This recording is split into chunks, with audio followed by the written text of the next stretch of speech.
completed. We have seen next chapter, hill roads. Okay, hill roads. Our next chapter is hill roads. तर यामध्ये hill roads म्हणजे काय, तर जे roads आपण कुठे बांधतो म्हणजे डोंगर रांगा असतील किंवा काय असतील, ज्या ठिकाणी तुम्हाला काय पर्वताचा भाग असेल किंवा डोंगर रांगा असतील, घाट असेल, अशा ठिकाणी जे रोड्स आपण कन्स्ट्रक्ट करतो त्याला आपण काय म्हणतो, हिल रोड्स असं म्हणतो. ओके, ते हिल रोड्स असतील म्हणजे माउंटेनियस रिजनला जे कन्स्ट्रक्ट करतो त्याला आपण हिल रोड्स असं म्हणतो. इथे तुम्हाला दिसत असेल स्क्रीन होती बघा, roads construction in a mountainous region is called as a hill road. आता हिल रोड्स कन्स्ट्रक्ट करत असताना ऍक्च्युली कोणकोणत्या गोष्टी ज्या आहेत त्या गरजेच्या आहेत.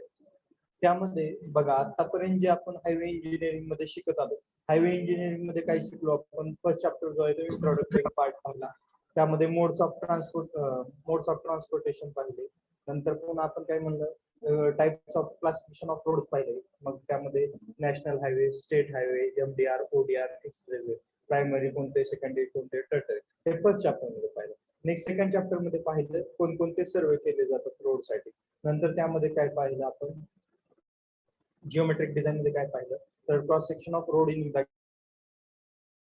ग्रेडियंटची डेफिनेशन पाहिली, component parts of our highways पाहिले. नंतर आपण त्यामध्ये एसएसडी, ओएसडी अशा सगळ्या गोष्टी पाहिल्या. आणि नंतर त्यामध्ये इम्पॉर्टंट पार्ट काय पाहिला, तर केम्बर पर्सेंटेज. केम्बर पर्सेंटेज हे जे की मेन रोड म्हणजे पठारी प्रदेश, पठारी भाग असते ज्या ठिकाणी की म्हणजे डोंगर रांगा नाहीये किंवा काही नाहीये, त्या ठिकाणचे जे रोड्स असतात तिथलं कॅम्बर पर्सेंटेज असतं ते वेगळं असतं. आणि तिथली जी रोड बनवण्याची पद्धत असते ती वेगळी असते. परंतु या ठिकाणी जी रोड बनवत असतो आपण कोणत्या ठिकाणी, ज्या ठिकाणी आपण एखादा हिल रोड असेल किंवा काय असेल, त्या ठिकाणी आपण जे रोड बनवतोय त्या ठिकाणची जी सिस्टम असेल ती थोडीशी वेगळी असेल. ओके, लक्षात येते. मग त्यामध्ये आपल्याला काय कोणत्या गोष्टी आहेत किंवा काय ते पाहायचंय. मग आता त्यामध्ये आपण प्लेन अँड रोलिंग टेरेन, नंतर माउंटेनियस स्टीप टेरेन, अशा टाईपचे टेरेन्स पाहिले होते आणि त्याचा क्रॉस स्लोप वगैरे पाहिलं होतं ना आपण. लक्षात येते, आठवतंय तुम्हाला? Yes sir. हा, मग कोण सांगू शकेल, एकदा सांगा त्या गोष्टी, एकदा रिपीट करा थोड्याशा.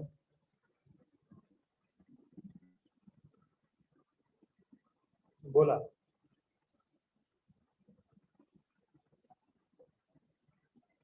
कोण सांगू शकेल?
ओके बघा, प्लेन और रोलिंग टेरेन काय, प्लेन और समथिंग त्याचं काय होतं 0 to 10%, रोलिंग टेरेनचं होतं 10 to 25%, माउंटेनियस हिली रिजन 25 to 60% आणि स्टीप टेरेन त्याचं किती होतं अबाव 60%. हे जे आहे ते मी लिहून दिलेले आहे. ओके, ते लक्षात ठेवा. आणि इथं बघा खाली एक नोटिफिकेशन त्यांनी दिलेलं आहे, तर त्यामध्ये काय म्हटलेलं आहे, roads located in a terrain having cross slope of 25% or more considered hill roads or Ghat road.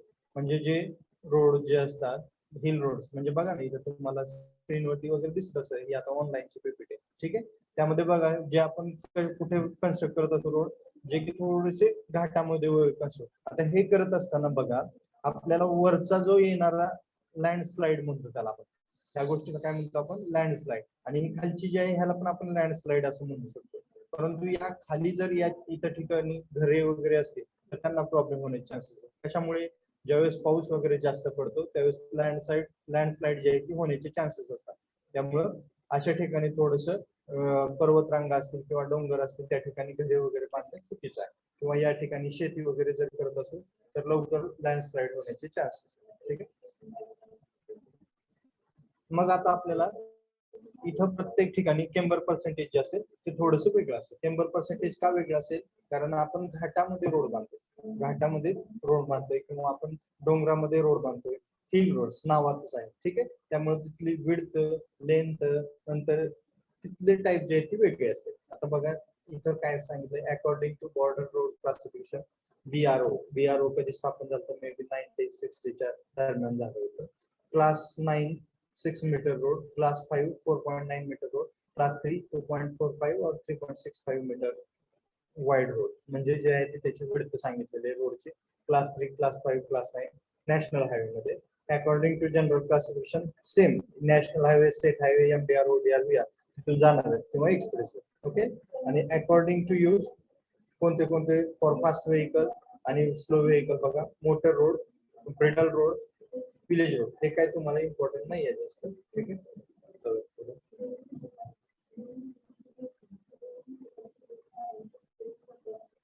हे इम्पॉर्टंट. हेअर पिन बेंड म्हणजे काय, आपल्याला आपल्या सिलेबस मध्ये आहे. हेअर पिन बेंड म्हणजे काय बघा, त्यामध्ये काय सांगितलेलं आहे, minimum straight length 20 metre. Hairpin bend ज्यावेळेस आपण कन्स्ट्रक्ट करणार आहे त्यावेळेस त्याची लेंथ किती असते, मिनिमम 20 मीटर असते. Okay, minimum design speed 20 kilometre per hour. Minimum design speed 20 kilometre, म्हणजे ज्यावेळेस घाटामध्ये आपण रोड बाईक चालवत असेल त्यावेळेस ती बाईक जी चालवत असताना ऍज कम्पेअर्ड टू काय असेल, as compared to other location पेक्षा तिचा स्पीड जी असेल कमी असेल. कारण आपण ज्यावेळेस नॅशनल हायवे, स्टेट हायवे, पठारी प्रदेश आहे म्हणजे फ्लॅट रोड असेल त्यावरती बाईक चालवत असेल तर त्यावेळी तुमचा स्पीड जास्त असेल. परंतु इथला स्पीड जो असेल घाटामधला वगैरे तुम्ही बघितलं असेल, ज्यावेळेस तुम्ही आंबा घाट वगैरे गेला असेल, कोल्हापूर, पन्हाळा वगैरे, तिथून पुढे गोव्याला जात असताना तो आंबा घाट लागतो, त्या ठिकाणी बघितलं असेल त्यावेळेस आपण गाडीचं स्पीड किती घेतो, एक 10 किलोमीटर पर आवर, 20 और 30 याच्यावरती जात नाही. हळूहळू आपण काय करतो त्या घाटामधून जातो. किंवा कोल्हापूरला ज्योतिबाचं दर्शन वगैरे तुम्ही ज्यावेळेस करायला जाल त्यावेळेस पण तुम्हाला त्या ठिकाणी लक्षात येईल. ठीक आहे, मिनिमम रेडियस जे आहे ते 14 मीटर आणि ई म्हणजेच काय, सुपर एलिव्हेशन 1/10. सुपर एलिव्हेशन जे आहे म्हणजे आउटर साइडला उचललेला असेल, इनर साइडला खाली असेल तो. आणि ग्रेडियंट मिनिमम 1/1200, मॅक्झिमम 1/4. आता यामध्ये कोणते कोणते बेंड्स असतात, तर कॉर्नर बेंड, सायलेंट कर और सॅलिएंट कर और रीएंट्रंट कर. ओके, नेक्स्ट बघा, हा जो तुम्हाला स्क्रीनवरती दिसतोय हा जो आहे तो हेअर पिन बेंड, म्हणजे जो बेंड 20 मीटर स्ट्रेट येईल आणि डायरेक्ट तो जो आहे तो वळण मारेल. म्हणजे घाटामध्येच तुम्हाला हा अशा टाईपचा हेअर पिन बेंड जो आहे तो पाहायला मिळेल. म्हणजे जर 2D मध्ये तुम्ही डायग्राम काढली तर कशी समजूयात, असा स्ट्रेट आला, इथून हे होतंय असा कर्व मारतोय, पुन्हा कुठेतरी जातो. ठीक आहे, म्हणजे एक समथिंग काहीतरी असं वळ करून तुम्ही जाणार.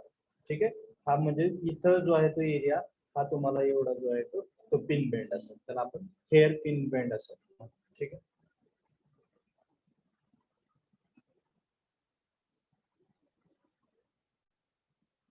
बघा इथे दिसतोय तुम्हाला हा जो रोड आहे स्ट्रेट आला, पुन्हा इथं जो आहे तो पूर्णपणे वळाला आणि नंतर निघून गेला.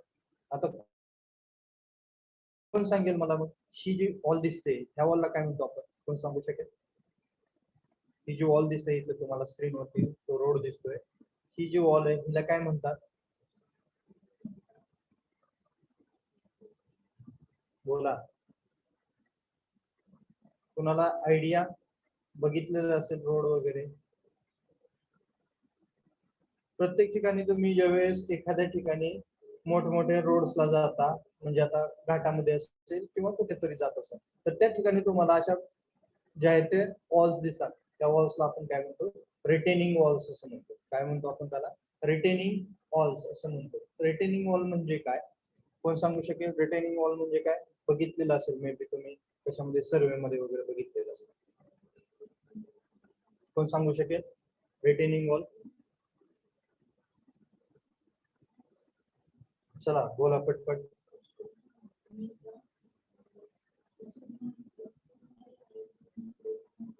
नाही झालं रिटेनिंग वॉल? कुणालाच आयडिया नाहीये? आवाज येत नाही का माझा? येतोय सर. हा, रिटेनिंग वॉल म्हणजे काय? अशी वॉल जी की तुमच्या येणाऱ्या पुढच्या कोणत्या तरी गोष्टी असतील, म्हणजे समजा वरून जर पाऊस पडला खूप, तर काहीतरी वाहत येतंय किंवा काहीतरी समथिंग, समजा लँडस्लाइड झालेले, त्याला जर थांबवायचंय म्हणजे त्या सॉइलला थोपवण्यासाठी तुम्ही बांधलेली वॉल. म्हणजे मध्ये काढायचं झालं तर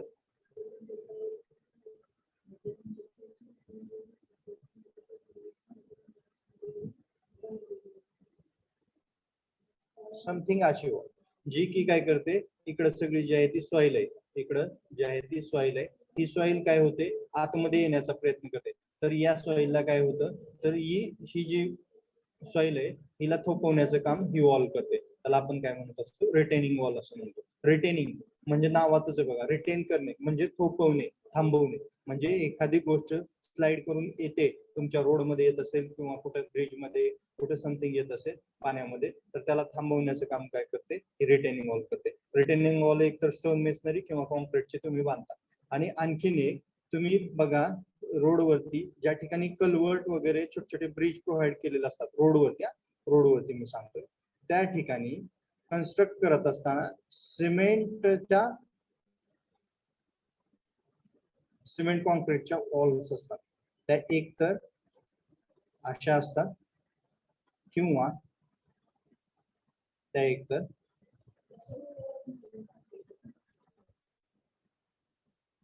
समथिंग अशा असतात.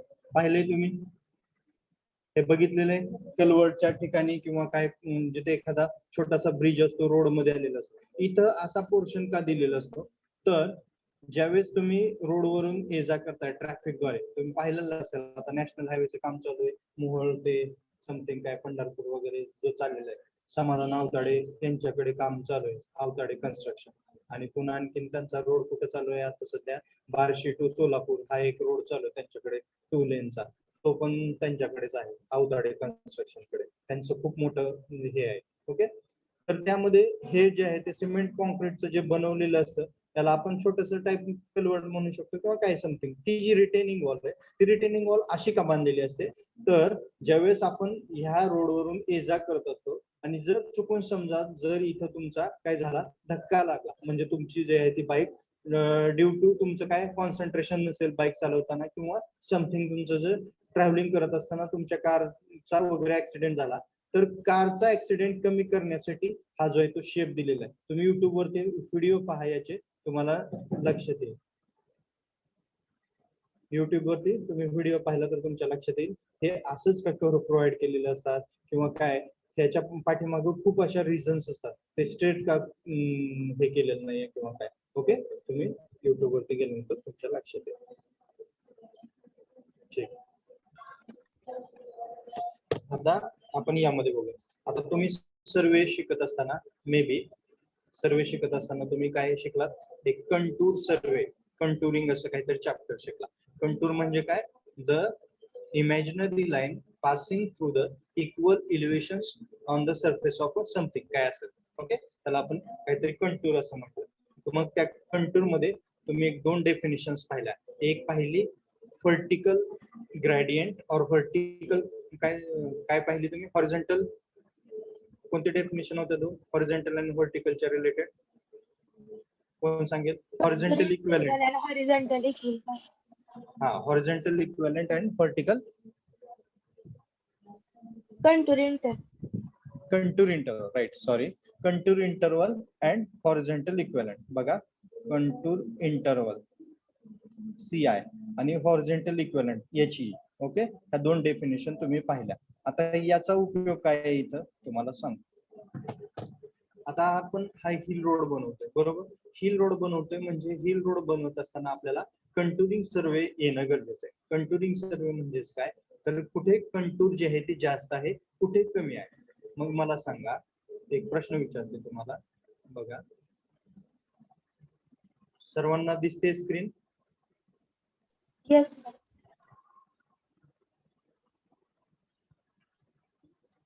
हा ट्रायपॉड स्टँड आणि त्यावरचं हे ऑटो लेवल ओके आणि हा levelling staff or ranging rod or something काय लेवलिंग स्टाफ समजेल मला सांगा ज्यावेळेस मी ह्या लाईन ऑफ कॉलिमेशन मधून इथं बाहेर पाहिलं जाईल आणि पुन्हा नंतर मी याच्यावरती पाहेल त्यावेळेस रिडिंग कुठे जास्त दिसेल मला कोण सांगेल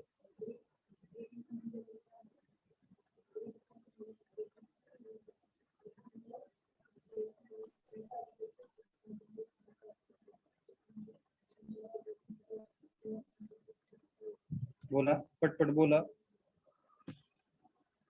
मागच्या स्टाफ कोणत्या मागच्या स्टाफवर म्हणजे ह्या 2 नंबरच्या स्टाफवर रिडिंग जास्त दिसेल ह्या फर्स्ट वरती कमी असेल 2 वरती जास्त असेल का असेल लक्षात ठेवा ज्यावेळेस आपण लेवलिंग स्टाफ वगैरे ज्यावेळेस डायरेक्ट सेकंड इयर स्टुडंट तुम्ही पण लक्ष द्या rise and fall method height of collimation HC method वगैरे वगैरे बेसिक सर्विंग मध्ये झालेलं असेल आता नसेल माहिती आता काहीतरी लॅटिट्यूड डिपार्चर थिओडोलाइटचे प्रॉब्लेम असतो बघा यामध्ये बघा फर्स्ट यावरती ज्यावेळेस आपण पाहतोय याचं फूट वरती काय असतं 0 मार्किंग असते बरोबर म्हणजे याचा लिस्ट काउंट काय समथिंग 5 mm लेवलिंग स्टाफचा 5 mm पासून स्टार्ट होते ते असं इथपर्यंत मग समजा इथली RL जी आहे ती 470 आहे समजूया किती आहे 470 आहे समजूया पहिली परंतु इथं ज्यावेळेस ही रिडिंग पाहत असेल आपण त्यावेळेस ह्याची RL समथिंग तुम्हाला 475 90 अशी काहीतरी दिसेल का ज्यावेळेस लेवलिंग स्टाफ आपण हॉरिझॉन्टल फ्लॅट वरती पाहतोय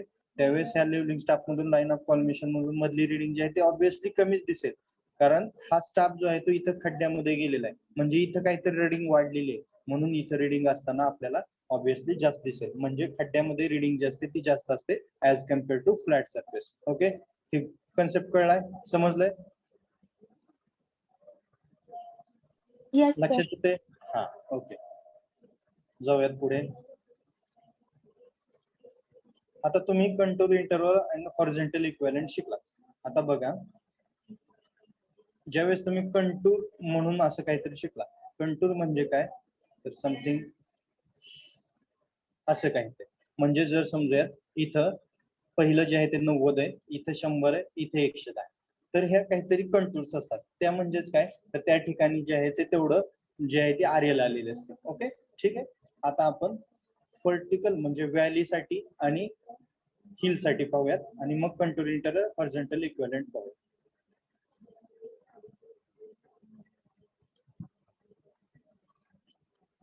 आता ऍक्च्युली इथं तुम्हाला स्क्रीनवरती जे दिसतंय ते आहे हिल हिल म्हणजे एक काहीतरी टेकडी हिल म्हणजे टेकडी ओके त्याचा रीच पॉइंट कुठं असतो टेकडीचा कोण सांगेल रीच पॉइंट हिलचा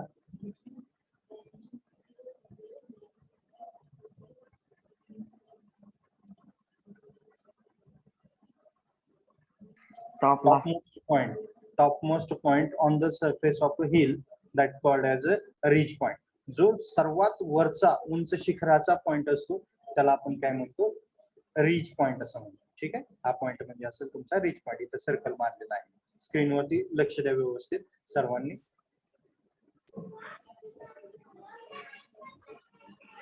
नेक्स्ट आता कळसुबाई शिखराची उंची किती आहे महाराष्ट्रातलं सर्वात उंच शिखर आहे कळसुबाई शिखर कोण सांगेल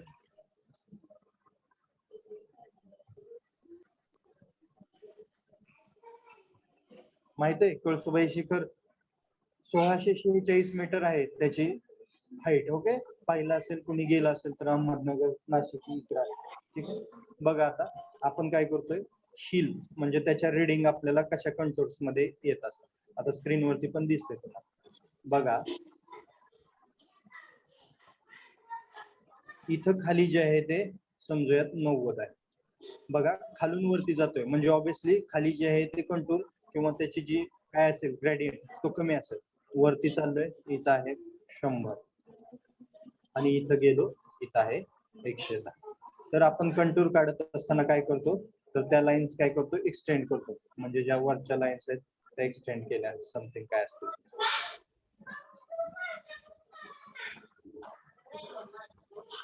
आणि तुम्ही काय करता मग त्यामध्ये कंटूर काढता. आणि तुम्हाला एक क्वेश्चन विचारला जातो यावरती, मे बी सर्विंग मध्ये विचारले, इथे काय विचारला जाणार नाही. तर आउटर साइडला हिल मध्ये रीडिंग कंटूरची कमी असते की जास्त असते? कॉम्पिटेटिव्ह एक्झामला आलेला क्वेश्चन आहे हिल वरती आणि रिज वरचा कंटूर मध्ये. मला सांगा मग इथं आउटर साइडला हिल मध्ये कंटूर रीडिंग जास्त असेल की कमी असेल?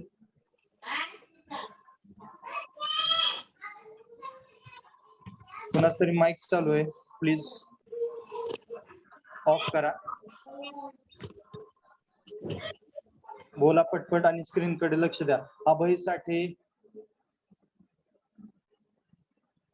ओके हा चला पटपट बोला. झालंय ना सर्वांना? तर एवढं का वेळ लागतोय? ते स्क्रीनवरती पण दिसतंय 110 कुठं येईल, 110 आतमध्ये येईल, 100 कुठे येईल, 100 इथं येईल, मग 90 कुठे येईल, बाहेर येईल. म्हणजे आउटर साइडला हिल मध्ये रीडिंग कंटूरची काय असेल, कमी असेल ऍज कम्पेअर टू इनर. कारण इनरला जे आहे ते शिखराची पॉईंटची 110 आहे कंटूर, ती जास्त आहे. म्हणजे इनर साइडला जे आहे ते हिल मध्ये रीडिंग जास्त असते.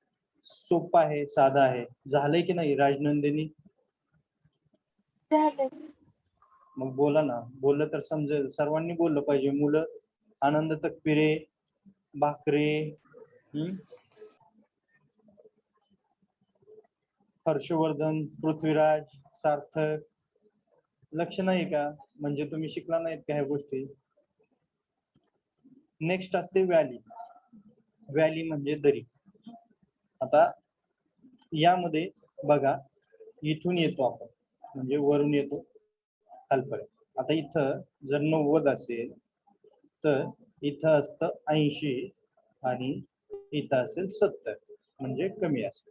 आता त्यालाच एक्सटेंड करा सेम तुम्ही.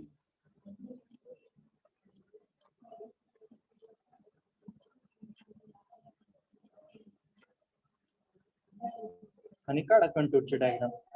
इतकं सोपं आहे, काही सुद्धा यामध्ये अवघड असं काही नाहीये. मग आता मला सांगा इनर साइडला व्हॅली मध्ये रीडिंग कमी असेल की जास्त असेल? कमी. कमी. गुड.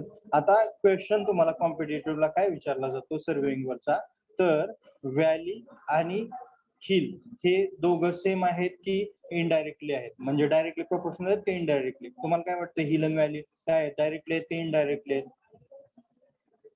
इनडायरेक्टली. इनडायरेक्टली. कारण हिल मध्ये आतमध्ये रीडिंग जास्त असते तर व्हॅली मध्ये आतमध्ये कमी असते. हिल मध्ये बाहेर रीडिंग जास्त असते, हिल मध्ये बाहेर रीडिंग कशी असते, जास्त असते. तर व्हॅली मध्ये काय होते, सॉरी व्हॅली मध्ये जास्त असते तर हिल मध्ये कमी असते. अशा प्रकारे तुम्हाला लक्षात आलं पाहिजे. हे जो आहे तो चार्ट लक्षात ठेवू शकता अशा प्रकारे. Okay, next. आता कंटूर इंटरवल म्हणजे काय, हॉरिझॉन्टल इक्विव्हॅलंट म्हणजे काय?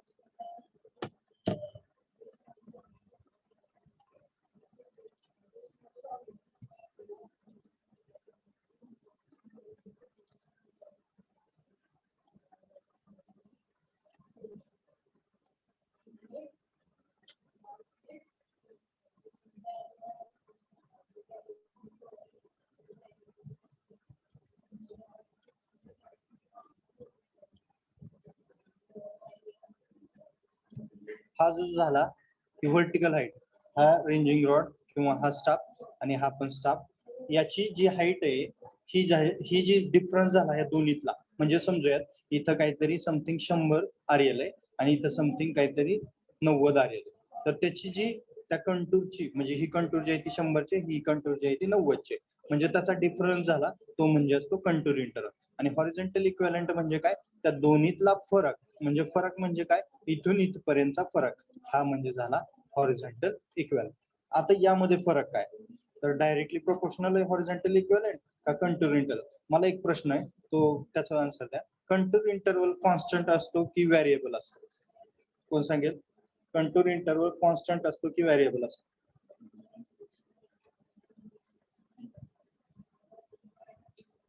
इथं स्क्रीनवरतीच उत्तर आहे, कोण सांगू शकेल? Contour interval is a constant or variable? हा पण क्वेश्चन कॉम्पिटेटिव्ह एक्झामला सर्वेचा आलेला आहे.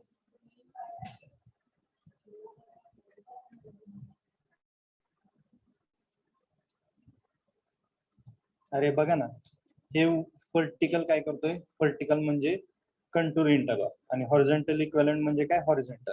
आता बघा, हाच जर स्टाफ, ही जर कंटूर मी इथे घेतली तर हॉरिझॉन्टल इक्विव्हॅलेंट बदलतोय, परंतु कंटूर इंटरवल बदलतोय का? बदलतोय का? बदलतोय का? अरे कसा बदलेल, तो तेवढाच येतोय ना, व्हर्टिकल डिस्टन्स तेवढाच येतोय ना. कंटूर इंटरवल म्हणजे काय, डेफिनेशन काय, the vertical distance between two contours is called as a contour interval. Vertical distance असतो त्याला आपण म्हणतो दोन कंटूर मधला, त्या फरकाला म्हणतो कंटूर इंटरवल. आणि हॉरिझॉन्टल इक्विव्हॅलेंट म्हणजे काय, the difference between two contour or consecutive contour is called as a horizontal distance is called as a horizontal equivalent. बघा, horizontal equivalent is a variable but contour interval is always constant. कारण contour तुम्ही जवळ आणा, कितीही जवळ आणा, परंतु त्यातला जो डिफरन्स असेल व्हर्टिकल तो तेवढाच राहील. म्हणजे लक्षात ठेवा, कंटूर इंटरवल हा कधीही काय असतो, कॉन्स्टंट असतो आणि हॉरिझॉन्टल इक्विव्हॅलेंट हा व्हेरिएबल असतो. आता यामध्ये हॉरिझॉन्टल इक्विव्हॅलेंट कसा चेंज होतो बघा, जर हा स्टाफ किंवा ही जी कंटूर आहे ती लांब आहे, तर बघा याचं तुम्ही एक डायरेक्टली प्रोपोर्शनल और इनडायरेक्टली प्रोपोर्शनल म्हणू शकता. जेवढा कंटूर इंटरवल हॉरिझॉन्टल इक्विव्हॅलेंट दूर, म्हणजे हा जो स्लाइडिंग आहे जेवढं दूर तेवढा हॉरिझॉन्टल इक्विव्हॅलेंट जास्त, आणि जेवढं ते ग्राउंड स्टीप तेवढा हॉरिझॉन्टल इक्विव्हॅलेंट कमी. लक्षात येतंय? लक्षात येतंय का? बघा मी काय म्हणतोय, जेवढं ग्राउंड हे काय म्हणू शकतो त्याला, नॉर्मल, तेवढा हॉरिझॉन्टल इक्विव्हॅलेंट जास्त, आणि जेवढं ग्राउंड तुमचं स्टीप तेवढा हॉरिझॉन्टल इक्विव्हॅलेंट कमी. येते लक्षात? आलंय का कुणाच्या लक्षात? आसावरी, व्यवहारे, ऐश्वर्या,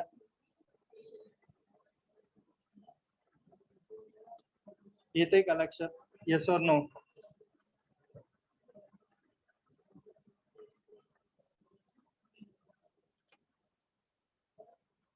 प्रथमेश घाडगे नाही आलं, ठीक आहे. बघा आणखीन एकदा, ही जी आहे ती कंटूर आहे 100ची, ही जी कंटूर आहे ती 90ची.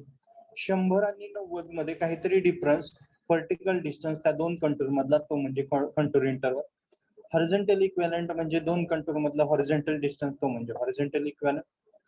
Contour interval is always constant. Why? Because ज्यावेळेस आपण कंटूर कितीही जवळ आणली, कितीही दूर नेली तरी व्हर्टिकल डिस्टन्स सेमच राहणार, परंतु ज्यावेळेस हॉरिझॉन्टल इक्विव्हॅलेंट आपण म्हणजे ती कंटूर जवळ आणतोय त्यावेळेस त्यातला डिफरन्स कमी होतोय, म्हणजे काय असेल, हॉरिझॉन्टल इक्विव्हॅलेंट हा व्हेरिएबल. नेक्स्ट, हॉरिझॉन्टल इक्विव्हॅलेंट बघा कधी जास्त असेल, ज्यावेळेस तुमचं ग्राउंड जे आहे ते स्टीप नसेल, म्हणजे नॉर्मल असेल, त्यावेळेस हॉरिझॉन्टल इक्विव्हॅलेंट. बघा ना, हे जे आहे ते एवढं लांब आहे, म्हणजे दूर आहे, तेवढंच ग्राउंड जे आहे ते तुमचं नॉर्मल आहे, म्हणून हॉरिझॉन्टल इक्विव्हॅलेंट तुमची काय होते, जास्त येते व्हॅल्यू.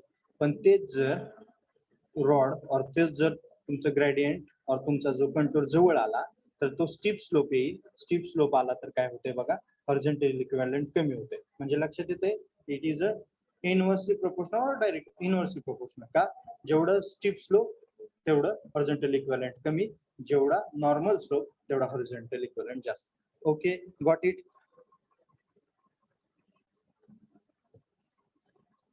आता तर आलं की नाही बोला, बोललं तर लक्षात येते. Yes sir. Yes, sir. येत असेल तर सांगत चला, नसेल तरी पुन्हा मी रिपीट करू शकतो, असं काही नाही. परंतु ह्या गोष्टी तुम्ही शिकलेला आहात, त्याच गोष्टी मी फक्त रिव्हिजन मारतोय, रिपीट करतोय तुम्हाला. तुम्ही सांगितलं पाहिजे, बोललं पाहिजे. बघा आता हा हिल आहे, या हिल मध्ये नंबर ऑफ कंटूर्स असतील. जर समजूया इथं आता यावेळी तुम्हाला कंटूर सर्वे करावा लागेल ज्यावेळेस रोड आपण करतोय त्यावेळेस अशा नंबर ऑफ कंटूर्स असतील. म्हणजे इथं समथिंग 90 असेल, 100 असेल, 110 असेल, 120 असेल, 125 असेल, असं समथिंग. बरोबर. आता यामध्ये बघा रिएंट्रंट कर्व आणि सायलिएंट कर्व आणि तुम्हाला काय हेअर पिन बेंड तर तुम्ही पाहिला. हेअर पिन बेंड कसा असतो असा. बरोबर. म्हणजे स्ट्रेट येतोय पुन्हा नंतर वळण मारून जातो. ओके. म्हणजे तो घाटामधला. हा पण घाटामधला आहे, परंतु हा जो असेल तो स्टीप नसेल. परंतु यामध्ये दोन कर्व जे आहेत ते प्रोव्हाइड केलेले असतात. म्हणजे सायलिएंट कर्व म्हणजे काय नॉर्मल कर्व.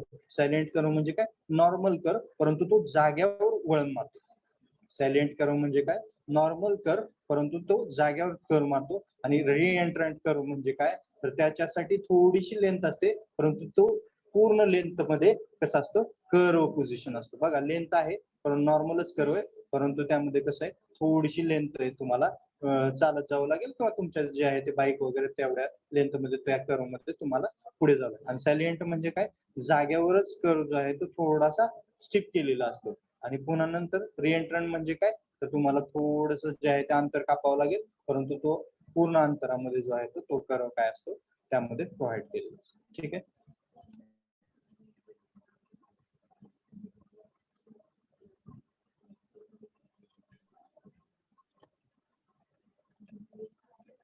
आता आपण ज्या वेळेस ओएसडी शिकलो, एसएसडी शिकलो, केम्बर शिकलो, ग्रेडियंट शिकलो, सुपर इलेक्शन, ह्या सर्व गोष्टी इथेच येणार. ह्या सर्व गोष्टी इथे येणार. कुठं हिल रोड्स मध्ये येणार. परंतु हिल रोड्स करत असताना या गोष्टी ज्या आपण जिओमेट्रिक डिझाईन पठारी प्रदेश और फ्लॅट ग्राउंड वरती शिकलो त्यापेक्षा इथलं केम्बर पर्सेंटेज हे वेगळं असेल रोडसाठी, बिटुमिन साठी, सिमेंट कॉन्क्रीट साठी. एसएसडी हा कमी जास्त असेल, ओएसडी हा कमी जास्त असेल, ग्रेडियंट हे कमी जास्त असेल, सुपर इल्युशन हे पण कमी जास्त असेल, रेडियस ऑफ हॉरिझॉन्टल कर्व हे पण कमी जास्त असेल, widening of curve, transition curve, slope, vertical clearance अशा सर्व गोष्टी ज्या असतील त्या थोड्याशा चेंजेस असतील या ठिकाणी.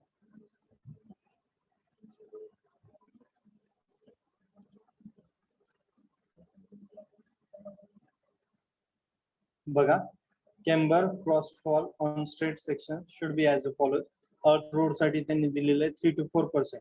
आपण हे किती घेतलं होतं तिथं आपल्या इथं किती होतं 3 to 4च होतं का. Camber percentage for earthen road how much 3 or 4%. Heavy rainfall and low rainfall आठवतंय सेमच होतं. ग्रॅव्हल और WBM रोड 2.5 to 3% होतं का नाही same. Thin bituminous surface 2 to 2.5% आणि हाय टाइप बिटुमिनस सरफेस समथिंग इथं होतं 1.7 सॉरी 2 or 2.5% असं काहीतरी होतं. येते लक्षात आहे आठवतंय. Yes, sir.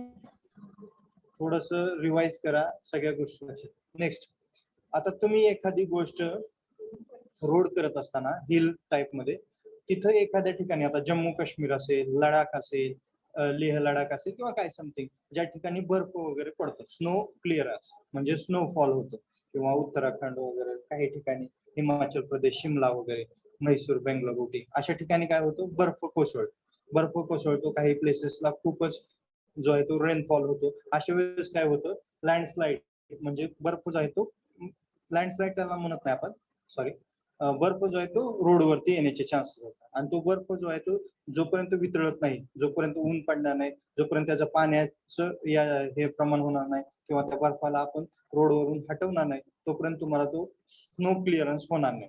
म्हणजे त्या रोडवरती तुम्ही जाऊ नाही शकणार. म्हणजे तो रोड काय असेल बंद असेल 1 दिवस 2 दिवस समथिंग काही आवर्स.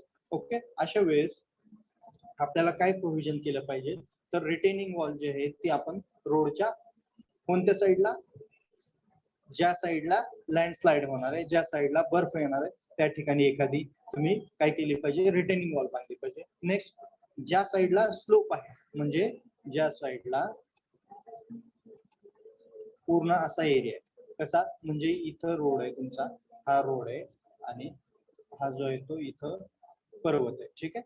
परंतु या रोडवरून आपण जात असताना इथं ही जी आहे ती लँडस्लाइड आता इथं खाली जो आहे तो हा एरिया या बाजूला तुम्ही गार्ड रेल्स प्रोव्हाइड केले पाहिजे. गार्ड रेल्स तुम्ही पाहिले असतील, मे बी तुम्ही रोडवरून जाताना वगैरे एखाद्या ठिकाणी उंचवटा आलेला असतो, त्या ठिकाणी हे लोखंडाचे गार्ड रेल्स प्रोव्हाइड केलेले असतात. गार्ड रेल्स काय प्रोव्हाइड करतात, जर ऍक्सिडेंट झाला तर तो व्यक्ती जो आहे तो खाली जाऊ नये डायरेक्ट, त्याला जर तो ऍक्सिडेंट झाला तर तिथंच ठोकून राहावा, म्हणून हे गार्ड रेल्स जे आहे ते या बाजूला प्रोव्हाइड केले पाहिजे. ठीक आहे.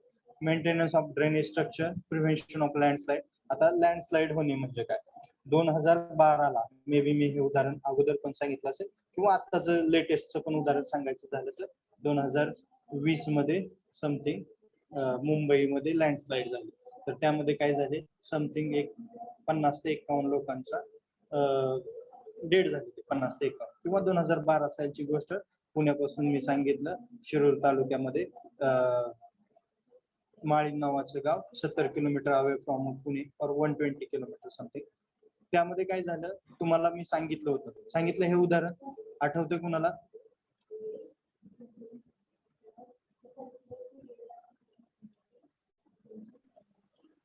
दिसते स्क्रीन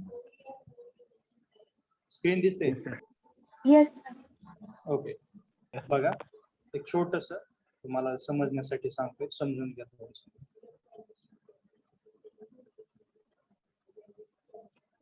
असं हे इथं माळींच्या इथं काय होतं, हे विलेज होतं, इथं सगळे घर आहेत असं समजा. ओके. आणि हे जे आहे ते डोंगर. ओके. आणि हे माळीन गाव काय होतं ऍक्च्युली, आता माळींचं अतिशय सुंदर असं गव्हर्नमेंटनं जे आहे ते हे केलेलं आहे, त्यांना दुसऱ्या ठिकाणी हे केलेलं, जसं लातूरला किल्लारीला 1993 30 सप्टेंबर 1993 पहाटेच्या 4:30ला लातूरला भूकंप झाला 6.5 रिश्टर स्केलचा. त्यामध्ये पूर्णपणे त्या लातूरच्या ठिकाणचं किल्लारी हे गाव पूर्णपणे उद्ध्वस्त झालं. त्यामध्ये बऱ्याच जणांचा जीव वगैरे गेला. त्यावेळेस may be Sharad Pawar CM होते. मग त्यांनी काय 2 ते 3 दिवसात पूर्णपणे ते हँडल केलं. त्यामध्ये काय झालं तर सर्व घरे वगैरे पडली होती. मग नंतर त्या किल्लारीचं माकणी नावाचं एक काय रिइन्व्हेन्शन केलं, म्हणजे त्यांना बाहेरच्या ठिकाणी केलं. किंवा आता उजनी धरण वगैरे असेल तर त्या उजनी धरणात जे गावं गेली त्या लोकांना काय केलं तर दुसऱ्या ठिकाणी शिफ्ट केलं. इथं पंढरपूर वगैरे असेल काहीतरी गावांची नाव आहेत, समथिंग माहित असेल तुम्हाला. ठीक आहे. आता आपण माळींचं उदाहरण पाहूयात. आता माळींमध्ये काय झालं, ऍक्च्युली माळीन हे गाव आहे त्या डोंगर रांगामध्ये, म्हणजे होतं, आता ते ऍक्च्युली तिथून पूर्णपणे हे केले. ठीक आहे.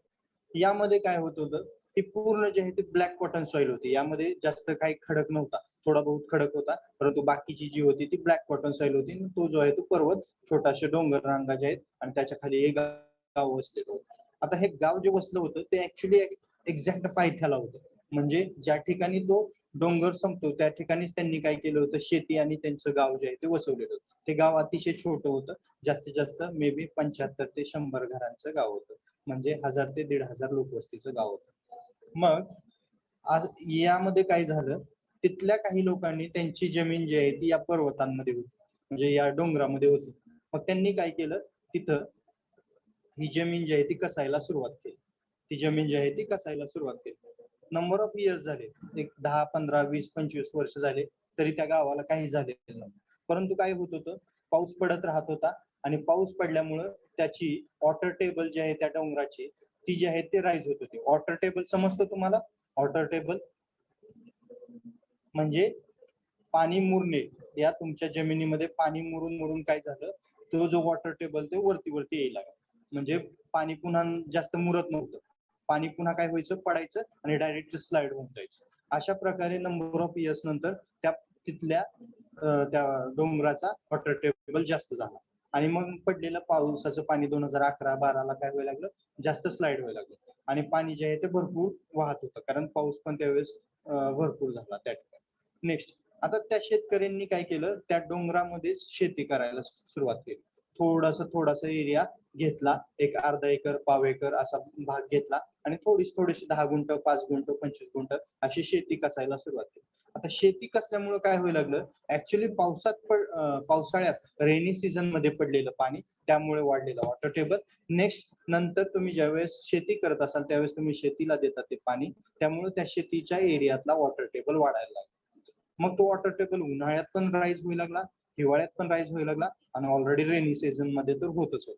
मग अशामुळं काय झालं, त्या जमिनीला पाणी घेण्याची क्षमता कमी झाली त्यामुळे फक्त पडलेलं पावसाचं पाणी खाली खाली येऊ लागलं. आणि त्या दिवशी काय झालं, माळींच्या दुर्घटनेत तर खूप पाऊस पडला, 2 दिवस सलग पाऊस होता. आणि तिसऱ्या दिवशी मग पूर्णपणे ही जी सॉइल आहे त्या सॉइलनं स्वतःला सोडलं तिथून, आणि ती सॉइल पूर्णपणे जे आहे ते आली आणि या घरांवरती पूर्णपणे कोलॅप्स झाली. आणि त्यामध्ये समथिंग एक 48 घरं जे आहेत ते त्या पूर्ण याच्या खाली दडले गेली, त्यावरती हे झालं. आता यामध्ये चूक काय झाली माळींच्या तिथल्या लोकांची, किंवा गव्हर्नमेंटनं तिथं काय प्रोव्हिजन केलं नाही. ऍक्च्युली गव्हर्नमेंट काय सांगतं, गव्हर्नमेंटच्या रूलनुसार, की तुम्ही पर्वत रांगांमध्ये किंवा डोंगराच्या पायथ्याशी जास्त घरं वगैरे कन्स्ट्रक्ट करू नका. हा, नॅचरल ब्युटी तिथं येऊ शकते, खूप सुंदर असं तुम्ही घरं वगैरे हे करू शकता. आता तुम्ही लव्हासा सिटी पाहिली असेल, पुण्याच्या पलीकडे आहे 25 ते 50 किलोमीटरवर.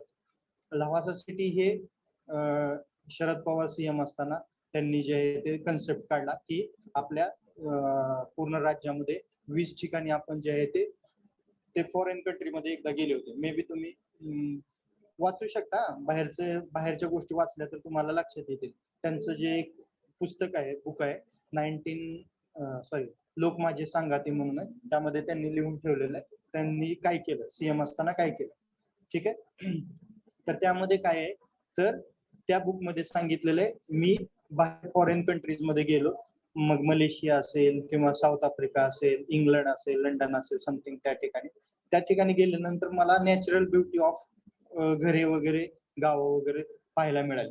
मग त्यांनी कन्सेप्ट काय केला, 1995 ला आल्यानंतर ते स्वतः ज्यावेळेस 1993, 1978 और 1997 ला सीएम होते, एक 3-4 वेळा होते आपल्या राज्यात. त्यावेळेस त्यांच्या लक्षात आलं की आपल्या राज्यामध्ये पण अशी काही ठिकाण आहेत. मग सिंधुदुर्ग असेल, मग पुण्यापाशी जिल्हावासा सिटी चालू आहे, महाबळेश्वर असेल, किंवा आणखीन रत्नागिरी असेल, किंवा आणखीन काही प्लेसेस असतील. असे 20 प्लेसेस त्यांनी निवडले.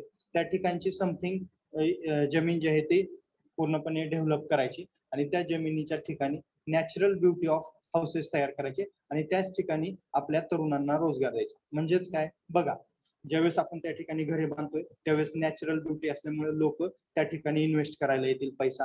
त्यामुळं यंग लोकांना तिथं रोजगार मिळेल, कन्स्ट्रक्शन मुळे सिव्हिल इंजिनियर्सला तिथं काम मिळेल, बाकीच्या सगळ्या गोष्टींना तिथं काय होईल, वाव मिळेल. आणि ज्यावेळेस एखाद्या फॉरेन कंट्रीज मधले लोक आपले शहर महाराष्ट्र पाहायला येईल, त्यावेळेस ते शहर किंवा तो छोटासा एरिया पाहिल्यानंतर कन्स्ट्रक्ट केलेला, त्या ठिकाणी त्या लोकांना काय वाटेल की हा, खरंच महाराष्ट्र जो आहे तो डेव्हलपमेंट मध्ये आहे, छान असं या ठिकाणी राहण्यासाठी, व्हिजिट करण्यासाठी, किंवा 4-5 दिवस आपण या ठिकाणी आपला पैसा वगैरे इन्व्हेस्ट करू शकतो. त्यामुळे लोक येतील बाहेरची, यासाठी तो येतो. ठीक आहे. मग या ठिकाणी काय झालं, तर या ठिकाणी एक तर त्यांनी घरे जी आहेत ती डोंगरापासून थोडेसे अवे फ्रॉम द ठेवली पाहिजे होती, किंवा या ठिकाणी रिटेनिंग वॉल जे आहेत ते कन्स्ट्रक्ट केल्या पाहिजे होत्या. रिटेनिंग वॉल गव्हर्नमेंटनं पण लक्ष द्यायला हवं होतं, आणि त्या स्वतः जे लोक राहत आहेत त्यांनी पण थोडस. आणि ही जी शेती केली हे थोडस चुकलं, म्हणजे इथं जी आहे शेती ती करायला नको. त्यामुळे काय झाला, water table already rainy season मधला तर हाय होतात, परंतु हिवाळ्यामध्ये म्हणजे विंटरला आणि समरला पण वाढला, त्यामुळे ती लँडस्लाइड झाली. ओके, लक्षात येते लँडस्लाइड म्हणजे काय? लक्षात आलं तुमच्या लँडस्लाइड होणे म्हणजे काय? Yes sir.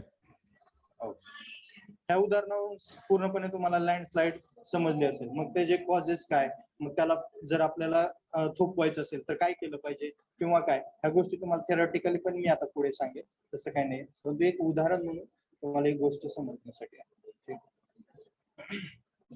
बघा, ही स्क्रीनवरती जी डायग्राम दिसते तुमच्या पुस्तकात पण अशा आहे, ते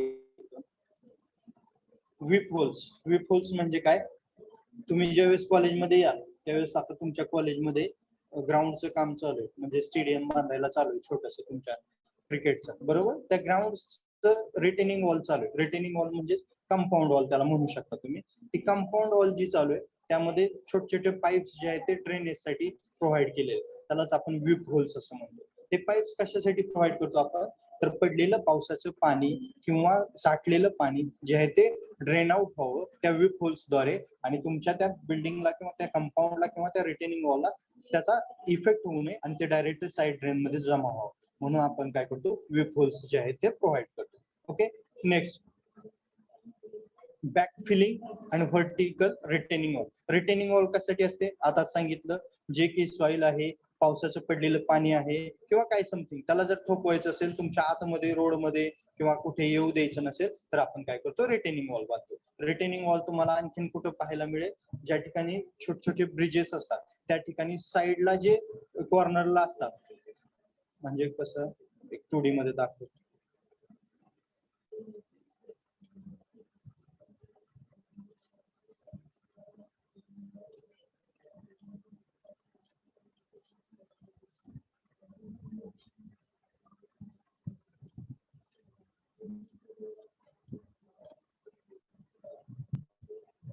आता बघा, ज्यावेळेस एखादा ब्रिज असतो बरोबर, एखादा पूल असतो, त्यावेळेस मधले जे पार्ट्स असतात त्याला आपण पियर्स असं म्हणतो. त्याच्या खाली फाउंडेशन पीसीसी असतं बरोबर. हे जे आहेत ते पार्ट कशातले आहेत, पाण्यामधले आहेत. तुम्ही ब्रिज वगैरे पाहिला असेल. आणि हे जो कॉर्नर असतो, लास्ट पॉइंट असतो, ही जी असते ती असते रिटेनिंग. त्यालाच आपण काय म्हणतो, ॲबिटमेंट असं म्हणतो. त्यालाच आपण आपल्या भाषेमध्ये ॲबिटमेंट असं म्हणतो. आणि त्या ॲबिटमेंटलाच जे प्रोव्हाइड केलेले असते त्याला रिटेनिंग वॉल और त्याला आपण विंग वॉल असं म्हणतो. विंग वॉल, रिटेनिंग वॉल आठवला शब्द तुम्ही शिकलात, झालंय का, पाहिलंय का नाहीये? पीएस पाहिले तुम्ही, पीएस पाहिलेत का?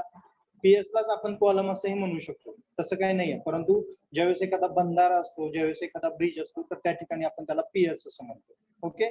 आणि एखादा उड्डाण पूल वगैरे असेल त्या ठिकाणी पण तुम्ही पाहिले असतील पीएस, खाली सपोर्ट सिस्टीम असतात, व्हर्टिकल मेंबर, त्याला आपण पीएस म्हणतो. आणि आपल्या त्या वियर मध्ये किंवा त्या ब्रिज मध्ये जे कॉर्नर पॉइंट्स असतात त्याला आपण ॲबिटमेंट असं म्हणतो. आणि त्याच्यासाठी जी प्रोव्हाइड केलेली असते ती विंग वॉल किंवा त्याला रिटेनिंग वॉल, ती कशासाठी प्रोव्हाइड केलेली असते साईडला, तर साईडची जी सॉइल आहे ती तुमच्या पाण्यामध्ये घसरून येऊ नये म्हणून ती रिटेनिंग वॉल किंवा विंग वॉल जी आहे ती बांधली. ठीक आहे.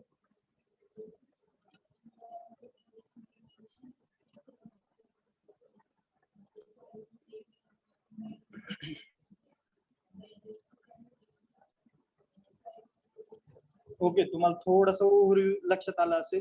हिल रोड्स म्हणजे काय, त्यामध्ये आपण काय पाहणार आहे, कोणते कर्व्स आहेत, रिएंट्रंट कर्व असेल, सॅलिएंट कर्व असेल. सॅलिएंट कर्व म्हणजे रिएंट्रंट कर्व म्हणजे काय, हेअरपिन बेंड म्हणजे काय, हे बेंड्स असतील. आणि कोणत्या म्हणजे काय असतं, कसं आहे हिल रोड, किंवा त्या ठिकाणी स्पीड किती असला पाहिजे, त्या ठिकाणी कशा टाईपचं केम्बर प्रोव्हाइड केलं पाहिजे, त्याचे पर्सेंटेज किती असलं पाहिजे, ह्या सर्व गोष्टी ज्या आहेत त्या तुम्हाला कशामध्ये, या हिल रोड्स या चॅप्टर मध्ये पाहायला मिळते. ठीक आहे. ओके. नेक्स्ट याला मी मे बी तुम्हाला शेअर केलेले बुक मधली पीडीएफ, ती पीडीएफ तुम्हाला हे करा, तुम्ही चॅट बॉक्स मध्ये टाका रोल नंबर, आणि मी प्रेझेंट पण घेईन. एक मिनिट वेट करा.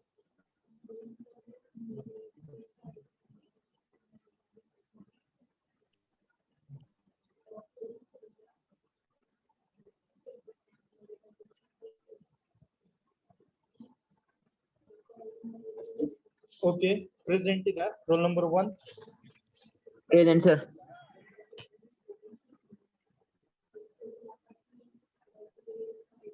Roll number 2. Okay. Roll number 2 आहे का? 3, Present, sir. 4, Present. 5, Present, sir. 6, Present. 7, 8, Present, sir. 9, Present, sir. 9, 10, Present, sir. Yes, sir. 11, Yes, sir. Present. 12, 13, Present, sir. 14, Present, sir. 15, Present. 16, Present. 17, Present. 18, Present. 19, Present. 20, Present, sir. 21, 22, Present, sir. 23, Present, sir. 24, 25, Present, sir. 26, Present, sir.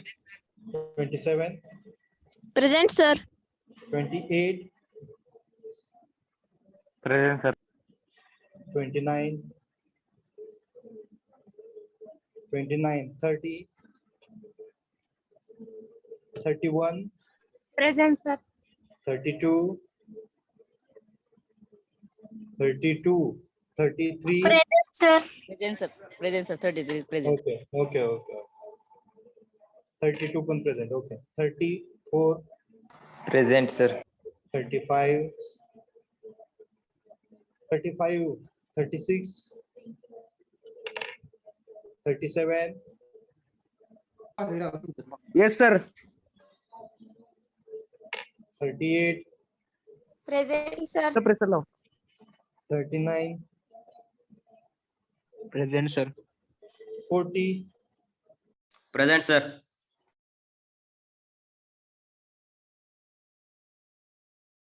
ते आहे का 40?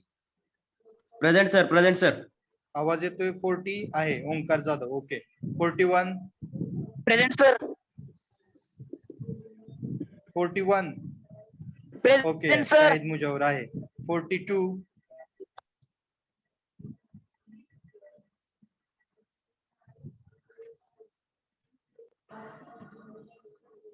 42. चला पटपट बोला. 42 आहे का? 43, 44, Present, sir. 45, 46, Present, sir. 47, Present. 48, Present, sir. 49, Present, sir. 50, Present, sir. 51, Present, sir. 52, 53. बघा absent number 53. आता इथपर्यंत सांगतो एकदा. 2, 7, 9, 12, 24, 29, 30, 35, 42, 43, 52, 53. चला पुढे बोला. 54. 36 present, sir. 36. Sir, 54 present आहे, sir. 54 प्रेझेंट आहे. ओके. 55. 36. लास्ट सांगत. लास्ट जरा झाल्यानंतर थांबा जरा. 54 आहे. 55, Present. 56, 57, Present, sir. 50, 57. 58, Present, sir. 59, Present, sir. 60, Present, sir. 61, Present, sir. 62, Present, sir. 63, Present, sir. 64, 65, Present, sir. 66, Present, sir. 67, 68, 69, Present, sir. 70, Present, sir. 71, Present, sir. 72, 73, Present, sir. 74, 75. Present, sir. बघा Hello, number बघा. 279 आहे का कोण? 279. 9 present. 9 present. Okay. Next 24, 29, 30 नाही. 35, 42, 43, 52, 53, 56, 64, 70, sorry, 67, 68, 76 present आहे. अरे एक जण सांगा रे. 64 present आहे. 50, 68, sir. 68. हा चला. ओके. Sir, 39 आहे का बघा? 76. काय म्हणतोय संकेत ओंबासे? सांग बरं. 39. अरे 39 नाहीये, किती सांगायचं. चला लेफ्ट प्रेझेंट आहे सर 39. हा आहे. Hello sir, hello. हा 64. 64 झोपला होता का रे? हा 64 सांगतोय.